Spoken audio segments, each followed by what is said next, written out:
How to use or set up Gas App in 2026. First thing first, you need to install the application Gas App. You need to go to the App Store if you're using iPhone or Google Play Store if Android. Once you're in the App Store, search for Gas App and then install the official application Gas App. Open the app once it has been installed. Simply click on Open right here. Wait for a while for it to load. You have to click on Sign Up.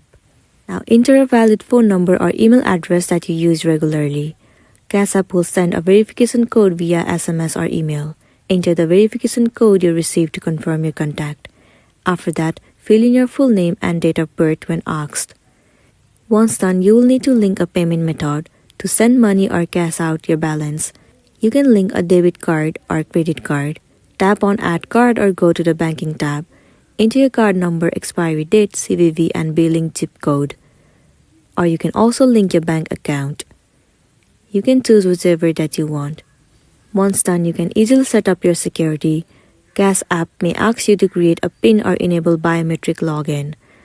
The PIN protects your money and verifies payments. That way you'll be good to go. So that's the end of the video. If this video helped you out, give it a like and check out our next tutorial. Thank you.